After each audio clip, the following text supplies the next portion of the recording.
Boa tarde, pessoal. Vamos para mais uma aula de biologia.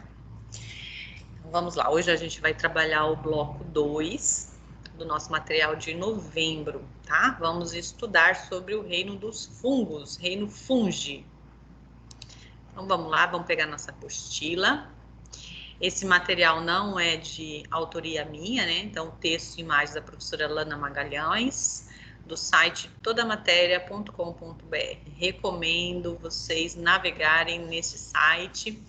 Tem muito material interessante, não só de biologia, tá? Também de outras matérias. Vou compartilhar a tela aqui com vocês.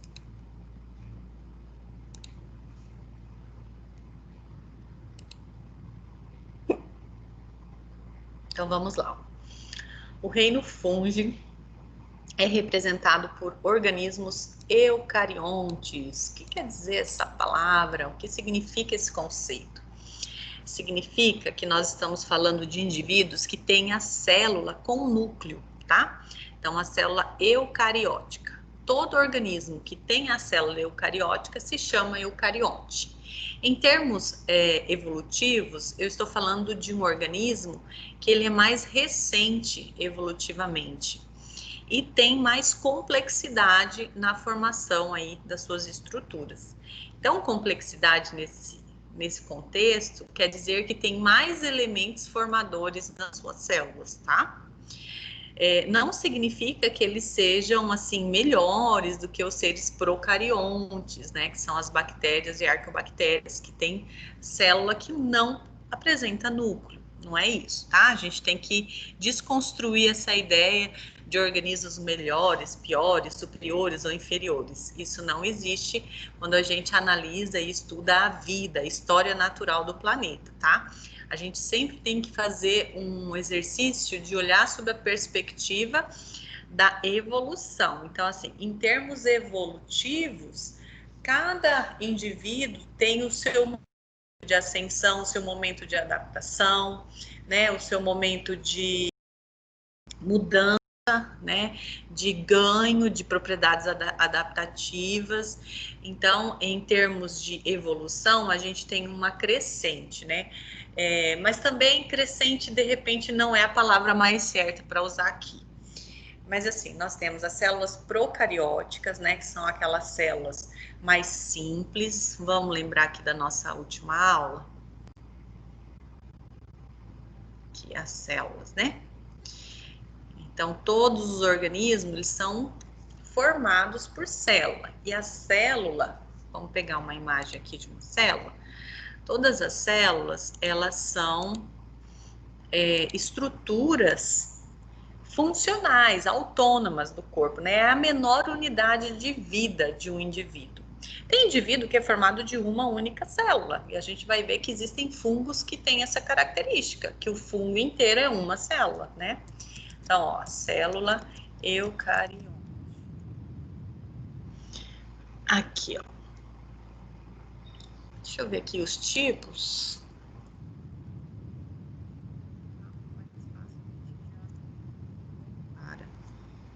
Ah, legal, aqui, ó. Então, ó, se a gente for analisar aqui, as células procarióticas, elas não têm tantos elementos formadores. Não existem muitas estruturas que as formam, né? Quando a gente compara com as eucarióticas. Então, o material genético, que são os ácidos nucleicos, né, DNA e RNA, eles estão dispersos aqui no citoplasma, que é essa gelatina, essa meleca de dentro da célula, onde as reações químicas acontecem, tá? Enquanto nas eucarióticas, onde fica o material genético? Aqui, ó, dentro do núcleo, tá? Então, em termos evolutivos, a gente tem assim, ó, a célula procariótica como uma célula mais simples, tá? Então, em termos evolutivos, ela não é tão sofisticada, tá? Ou seja, assim, ela não é tão complexa, não tem tantos elementos assim, mas ela é altamente adaptável aos ambientes, tanto que as bactérias e arqueobactérias conseguem sobreviver em ambientes extremos, né, enquanto outros organismos eucariontes não conseguem, tá? Quando a gente compara as eucarióticas, vegetais e animais, a gente percebe que em termos de complexidade, de sofisticação evolutiva, os vegetais estão na frente que os animais, né? Então, assim, as células fúngicas, elas apresentam características eucariontes, tá? E a célula é do tipo animal, apesar dela não, do fungo não ser um animal, compreende isso? Então, os fungos não são animais. Antigamente, eles foram até classificados como animais, mas eles não são animais, tá? Mas a célula é uma célula eucariótica animal por possuir essa formação, essa constituição aqui, tá? Então, vamos voltar. E esses organismos, além de eucariontes, eles podem ser unicelulares ou pluricelulares. Então, os fungos podem ser formados de uma única célula ou de várias células. Esses indivíduos aqui pluricelulares, eles são visíveis a olho nu, tá? E eles são encontrados nos mais diversos tipos de ambientes. Aqui na imagem, a gente tem vários exemplos, ó. Esses aqui, né, são bem comuns pra gente, porque são do tipo cogumelos, né? Então, quando você olha um cogumelo, você enxerga o corpo de frutificação, que é a parte do micélio reprodutivo, essa parte que fica visível. Mas aqui embaixo existem células fúngicas chamadas hifas, que formam o micélio vegetativo, que está fazendo a decomposição desse substrato aqui, tá? Esse outro formato de fungo aqui é do tipo orelha de pau, que também tem o mesmo esquema, a mesma estrutura morfológica, tá? Essa parte visível aqui é o corpo de frutificação, e aquilo que a gente não enxerga está enraizado aqui no substrato, fazendo a decomposição desse material. Esse outro exemplo aqui é o bolor do pão, tá? Então a gente consegue também visualizar uma cidade inteira aqui, né? Fazendo esse processo de decomposição, tá? Entre os fungos, inclui-se os cogumelos, mofos, orelhas de pau, líquens e outros organismos. Deixa eu ver se eu coloquei aqui uma imagem de líquen. Aqui não, mas aqui na frente tá. Aqui.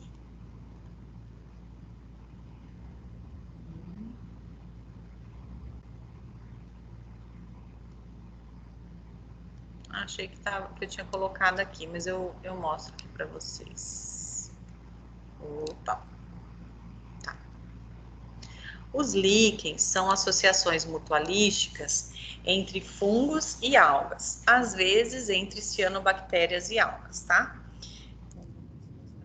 Existem vários tipos de líquens, mas o que a gente mais costuma ver é esse aqui, tá? Mas tem outros formatos também, tá? Então, esses fungos, ó, aqui na nossa região tem muitos assim, desse tipo, né?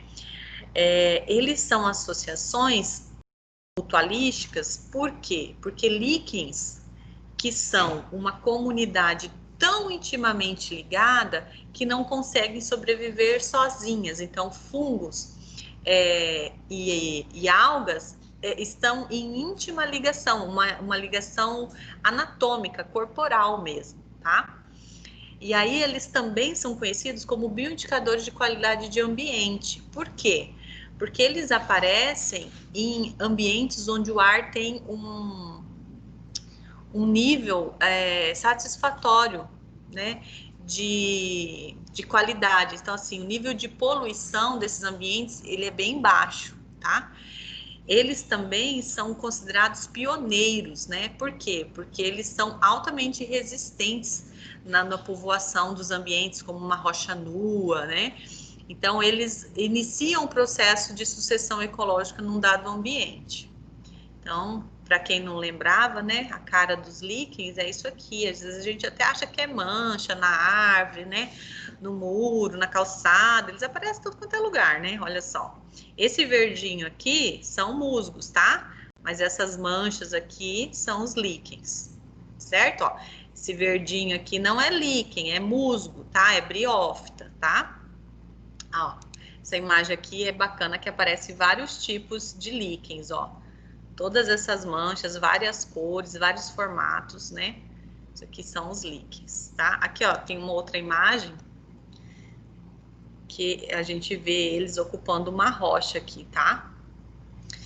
Então, voltando. Entre outros organismos. Bom, por algum tempo, os fungos foram classificados no reino vegetal por possuírem características semelhantes às das plantas. No entanto, diferem fundamentalmente por não apresentarem clorofila ou qualquer outro pigmento fotossintetizante, ou seja, não fabricam o próprio alimento. Então, eles são classificados como heterotróficos. Heterotróficos são organismos, assim como nós, seres humanos, que precisam se alimentar de outro ser vivo. Então, de onde vem a nossa energia? Dos alimentos. E o que são alimentos? Seres vivos, né? E os fungos retiram a sua energia de onde? Dos alimentos. Que alimentos são esses? São seres em decomposição. Então, decomposição é o processo digestivo dos fungos. Então, os fungos, eles não colocam o alimento para dentro do corpo e fazem a sua digestão intracorpórea. Os fungos liberam enzimas digestivas extracorpóreas e essas enzimas vão corroendo aquele pau que está apodrecendo, né, decompondo, tá? Então, o apodrecimento, a decomposição é a forma que fungos e também bactérias fazem a digestão daquele material, daquele substrato, tá? Características gerais dos fungos. Os fungos apresentam diversos formatos. A maioria dos fungos são pluricelulares ou multicelulares, ou seja, tem mais de uma célula, tá? A célula dos fungos, elas são chamadas hifas, tá? Mas há alguns unicelulares. E você provavelmente já consumiu algum produto de uma levedura, né?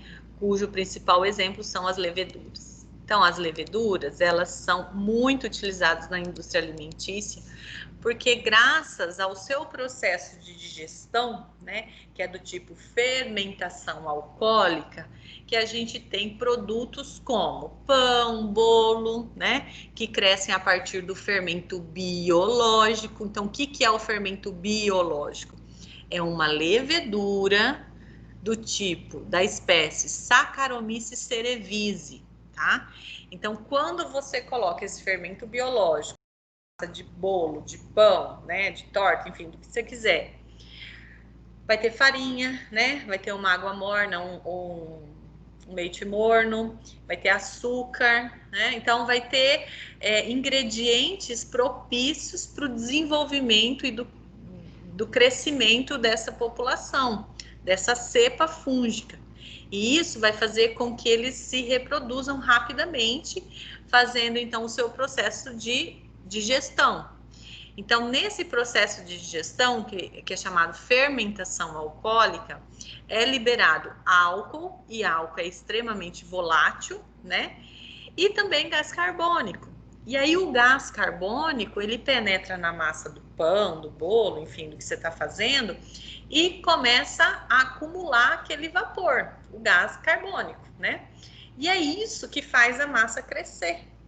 Por que que a massa fica fofinha, vai crescendo? Porque está acumulando o gás carbônico. Resultado, produto biológico da fermentação alcoólica das leveduras, tá? Existem outros produtos, como a cerveja e outras bebidas fermentadas, que também é resultado da atividade metabólica da Saccharomyces cerevisiae, esse tipo de levedura, tá? Bom, os fungos podem ter sua reprodução sexuada, quando há encontro gamético, né, quando há troca de material genético, ou uma reprodução assexuada. Na reprodução assexuada, a gente tem o quê? A formação de um indivíduo idêntico ao indivíduo mãe, ao indivíduo progenitor, tá? Então, na reprodução assexuada, tem-se a formação de clones de si mesmo. Bom, as hifas... tá aqui. Os fungos são basicamente compostos por um emaranhado de tubos ramificados e envolvidos por uma parede de quitina. Bom, a quitina é um polissacarídeo, também presente no exoesqueleto dos artrópodes, tá? Esse emaranhado é chamado de micélio. Lembra que eu comentei para vocês do micélio vegetativo e do micélio reprodutivo? E os tubos compõem as hifas. Então, as hifas são as células fúngicas. Aqui a gente vê os dois tipos de células que se apresentam. A gente tem a hifa septada, que tem a divisão, né, da membrana desse septo, né, desse tubo.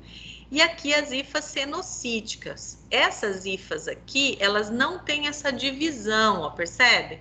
Então, existem vários núcleos que vocês estão vendo aqui, que podem se agrupar, né?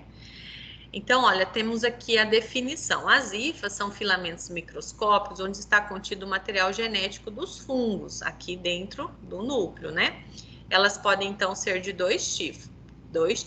As hifas cenocíticas, quando não possuem paredes transversais, chamadas de septos, ficando os núcleos espalhados pelo citoplasma.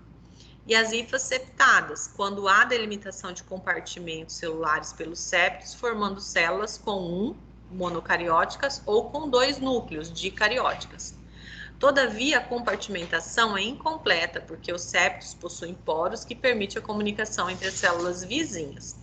Então, está dizendo que, deixa eu mostrar outra imagem, que essa divisão das membranas, ela não é bem perfeitinha. Às vezes pode aparecer pequenos poros. Aqui está mostrando alguns poros, ó. Deixa eu ver se aparece maior.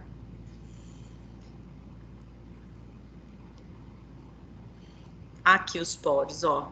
E é graças a esse poro, a essa abertura, que a gente pode encontrar hifas com dois núcleos, tá? Então, ó, aqui a gente está vendo, ó, dois núcleos na mesma região, na mesma hifa, tá? Existem estudiosos que dizem que quando você vê um cogumelo, você não está vendo um indivíduo, você está vendo uma cidade inteira, né? Então, esse conjunto de hifas que cumpre a função reprodutiva é chamado de micélio reprodutivo.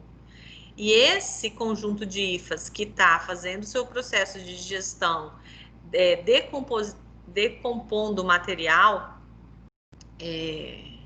morto, né? É o que a gente chama de micélio vegetativo, tá? Então, o micélio é esse emaranhado das hifas, certo? Quando tá visível, micélio reprodutivo. Quando não está, micélio germinativo, tá? Voltando. Tá.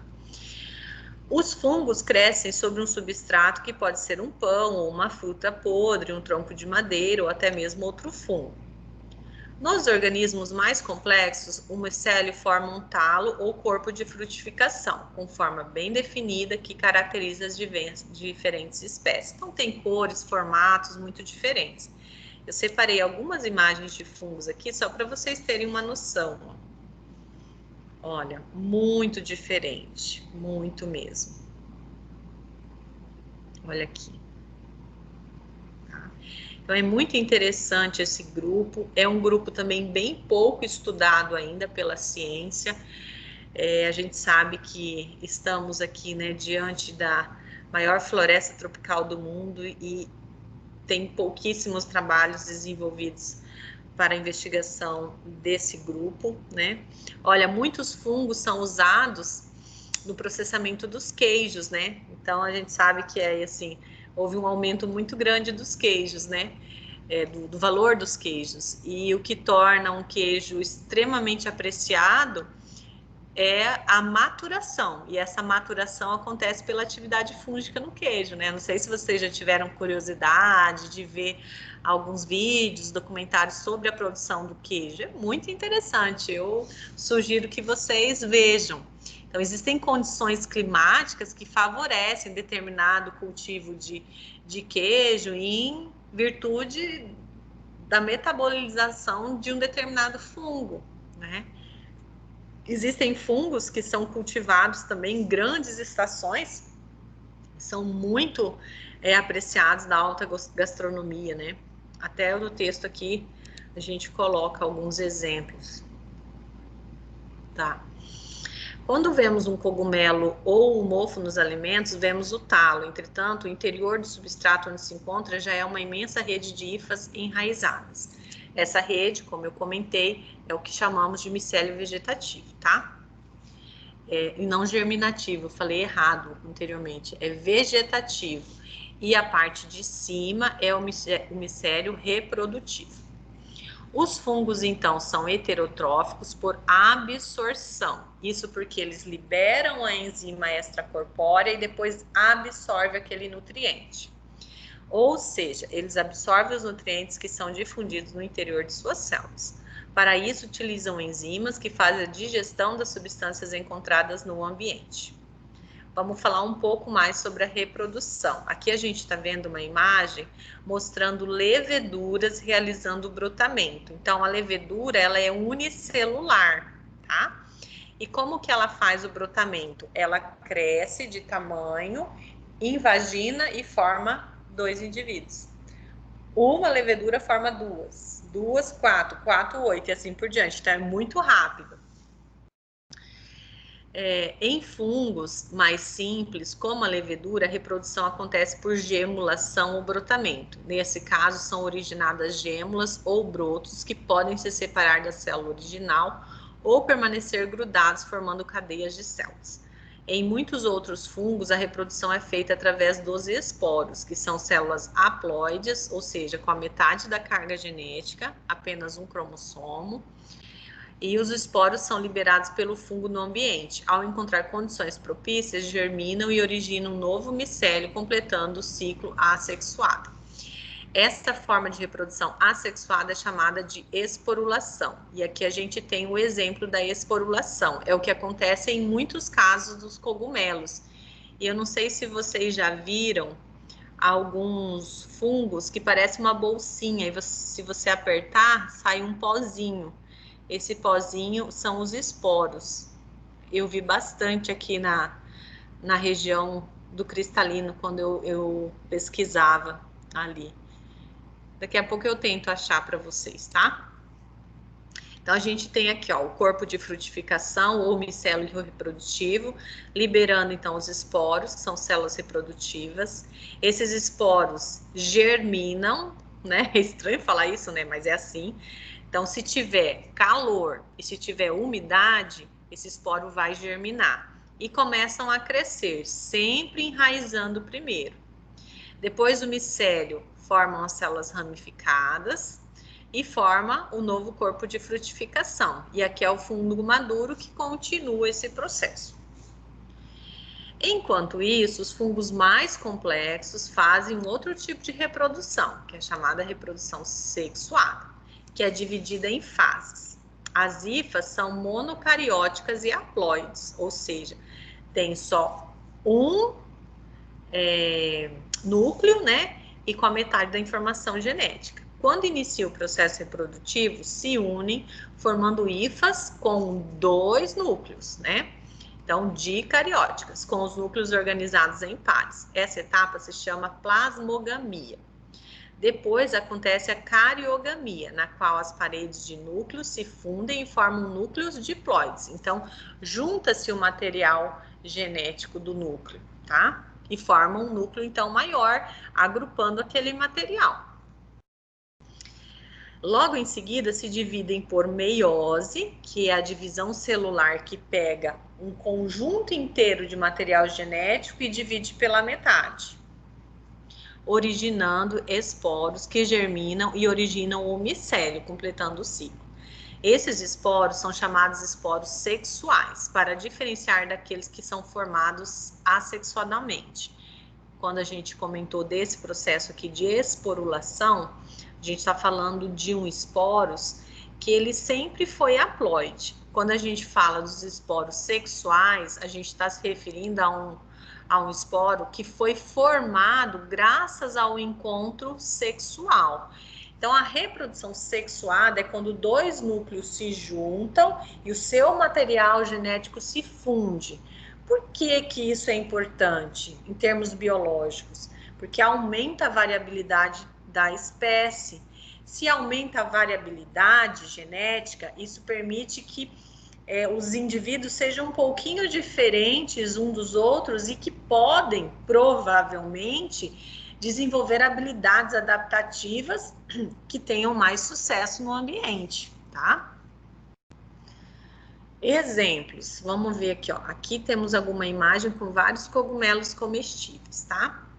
Dentre as espécies conhecidas, muitas afetam a vida humana, muitas são usadas na alimentação, como as quase 200 espécies de cogumelos comestíveis. Olha só, gente, 200 espécies de cogumelos comestíveis, sendo algumas delas largamente cultivadas, como o shiitake, o shimeji, eu nem sei falar direito esses nomes, que eu não como essas coisas chiques, né, gente?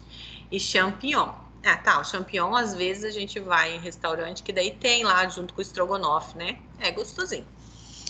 As leveduras são empregadas na fermentação de pães, bebidas alcoólicas, entre outros.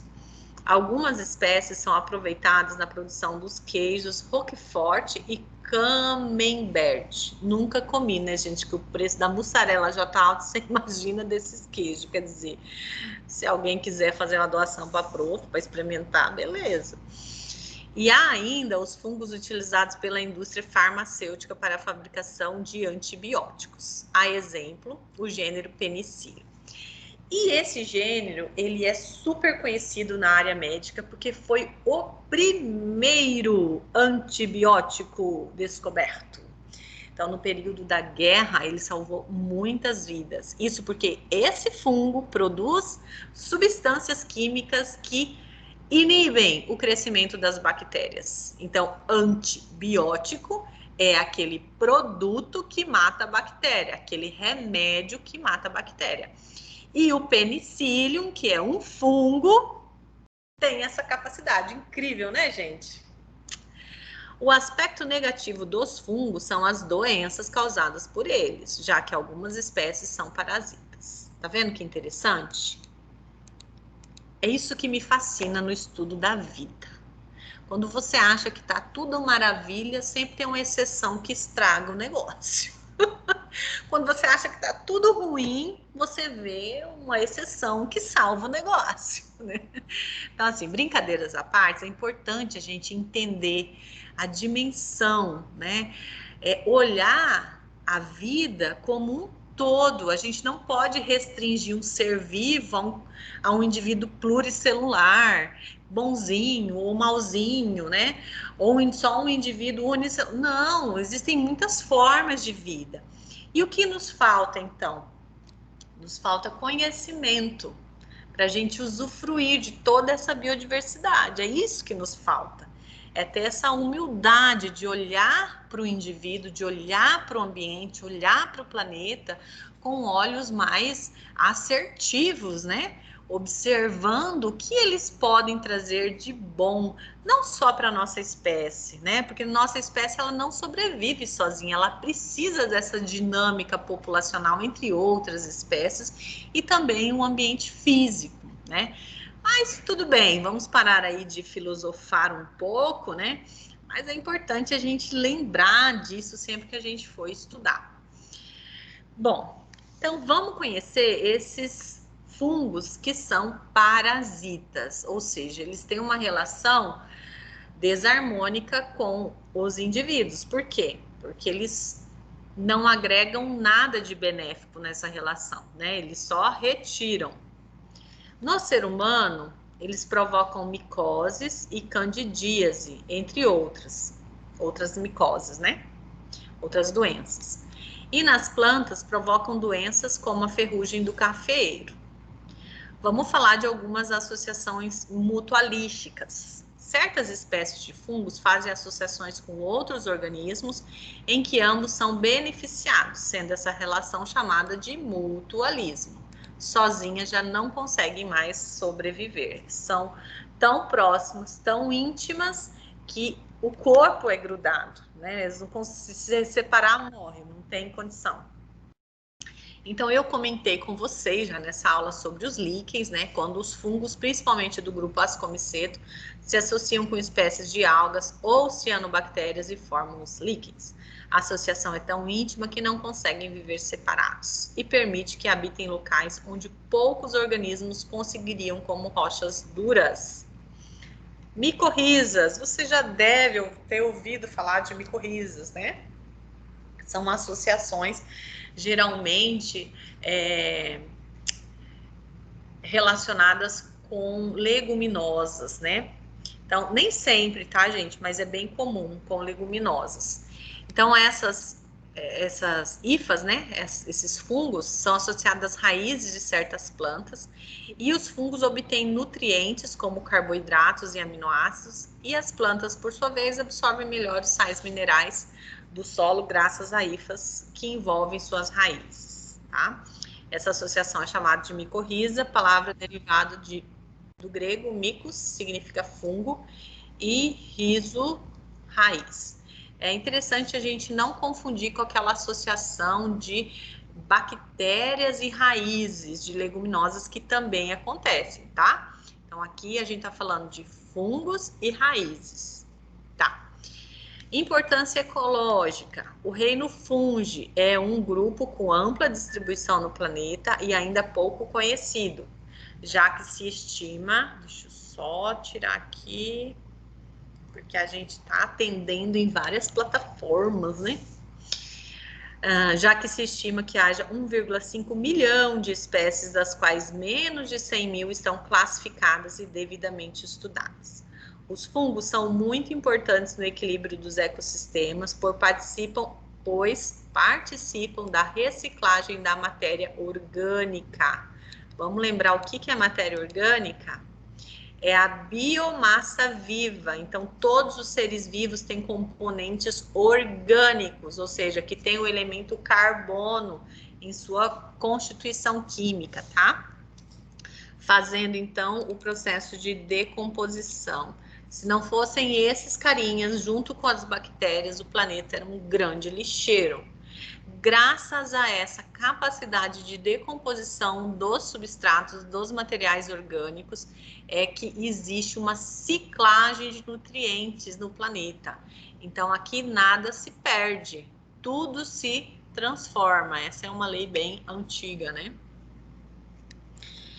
Portanto, eles ocupam o último nível trófico nas cadeias alimentares, atuando como decompositores. Bom, agora a gente vai conhecer um pouquinho mais sobre doenças causadas por fungos, tá? Então, micose é o nome genérico que caracteriza várias doenças causadas por fungos. Os fungos causadores de doenças buscam lugares quentes e úmidos, lembrem disso, quente e úmido do corpo humano para se abrigarem. Geralmente, os fungos se instalam na pele, couro cabeludo e unhas.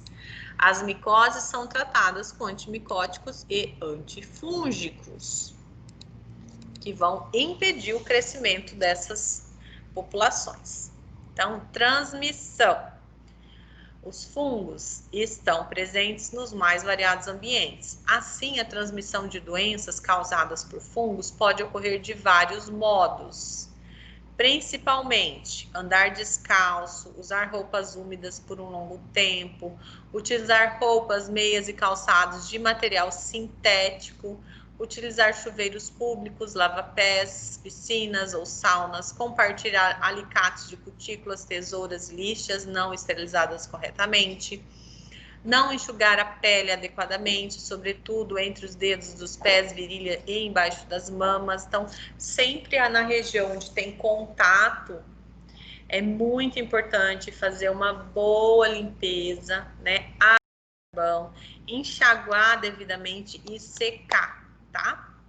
Sintoma. Quais são os sintomas das micoses? Geralmente, os sintomas se manifestam na forma de alterações na cor e na estrutura da pele, além de coceiras. Como os esporos dos fungos podem ser inalados, Em alguns casos, também podem surgir irritações no sistema respiratório, como alergias, rinites e bronquites, tá? Bom, as doenças causadas por... eu quero falar uma coisa sobre isso aqui, ó, sobre esses esporos de fungos. Às vezes, você tem algum problema respiratório e você nem imagina que são fungos, né? Então, é muito importante a gente manter a casa bem ventilada, né? Além de uma boa higiene, mas principalmente deixar entrar sol na sua casa. Então, se sua casa tem muita sombra, você precisa dar um jeito dela receber um pouco de sol. E de manhã, acordou, né? Se você está em casa, acordou, abre todas as janelas e portas, deixa esse ar circular. Tá? Essa é uma medida sanitária, não só para prevenção de fungos, também de bactérias e vírus, tá? Muito importante, a casa aberta. Eu sei que tem gente que tá no meio da poeira, né? Oh, meu Deus, ainda tem aqueles bairros que não tem asfalto, e aí é complicado deixar a casa aberta. Mas escolha um momento que tem menos poeira e abra a tua casa, tá? Nem que seja só um pouco. Prevenção.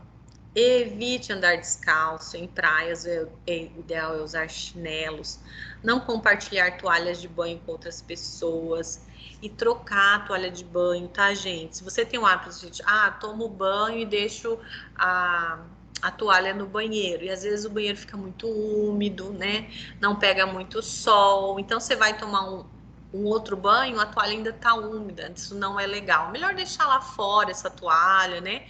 No lugar onde passa bastante vento e essa toalha vai secar, tá? Então, pelo menos, assim, no mínimo, uma vez na semana troca a toalha. Se você puder trocar mais, melhor, tá? E esse cuidado não é só com a toalha de banho, também é para toalha de rosto. Essa toalha de rosto, se for possível, troca aí 3 vezes na semana. Por quê? Porque toda hora você tá ali lavando a mão, seca ali, né? Então, o uso da toalha de rosto, ela é bem maior, né? Após o banho, o ideal é enxugar-se bem, especialmente entre os dedos. Utilizar roupas íntimas, preferencialmente de tecido de algodão, que não retenham umidade. Não utilizar roupas molhadas por muito tempo.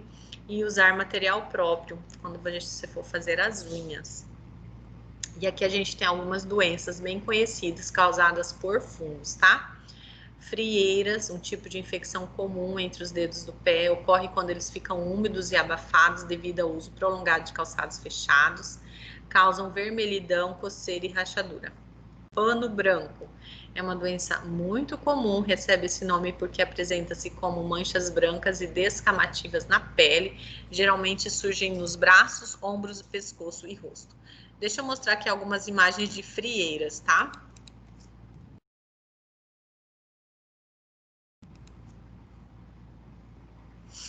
Olha aí, galera. Acredito que vocês já devem ter tido contato, né, com a frieira, ou então alguém que tenha e você já deve ter visto.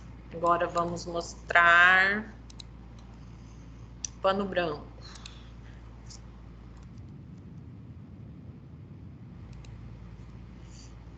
Ó, tá?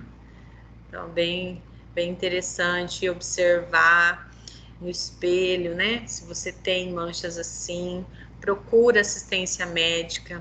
Às vezes, pessoal, podem ter manchas brancas que não é pano branco, tá? Pode ser manchas de hanseníase. Eu vou até colocar aqui para vocês verem, ó. Às vezes, tá vendo? Tem mancha branca e pode ter mancha vermelha também, mas as manchas brancas da hanseníase, elas são indolor, tá? Então, se você pegar uma agulha, você não vai sentir dor ali. Se você pegar, sei lá, a ponta de uma caneta, você não vai sentir dor ali. E se você pegar, por exemplo, ó, um tubo de ensaio ou um saquinho com água gelada ou água quente, você não vai perceber se é quente ou se é frio, né? Porque nas manchas de hanseníase você perde a sensibilidade de calor e frio, tá? Então é bem interessante ficarmos bem atentos com a nossa saúde, né? Com o nosso corpo. A candidíase é causada por fungos do gênero Cândida. E olha, pode pode aparecer na boca, especialmente nas crianças, é comum, né? É o famoso sapinho. E também pode aparecer em nós, mulheres, na região íntima, tá? Eu vou mostrar aqui algumas imagens da candidíase. Ó, então aqui na boca, ó, deixa essa aparência, a boca bem esbranquiçada com placas, tá vendo? E na região íntima, olha aqui, ó. Olha aqui, ai meu Deus. E na região íntima, deixa eu ver se aparece.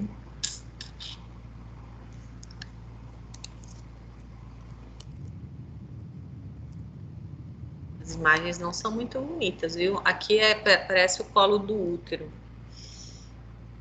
É, aqui também, ó. Forma uma secreção, um corrimento esbranquiçado, tá? E causa muita coceira e ardência também, tá? É. Ótimo. Bom, e a última doença que eu trouxe aqui no nosso material é a histoplasmose. Ela é provocada em ambientes onde tem morcego, tá? Então, esse fungo Histoplasma capsulatum, ele é encontrado nas fezes do morcego. E a doença é transmitida pela inalação dos esporos do fungo presente no ar. E aí os doentes podem apresentar problemas respiratórios, tosse, febre e dores musculares. Deixa eu ver se eu acho algumas imagens aqui de histoplasmose.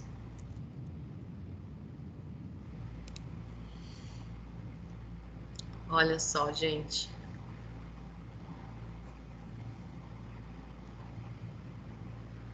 Aqui tem lesão, ó.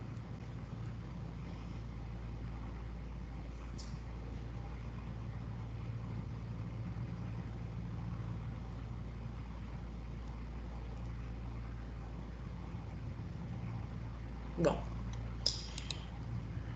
então é isso, pessoal. Agora façam as atividades, tá? E também a avaliação desse bloco, ok? Bom, então eu deixo aqui o meu abraço, o meu agradecimento pela sua companhia. Um beijo, fiquem com Deus e até a próxima aula.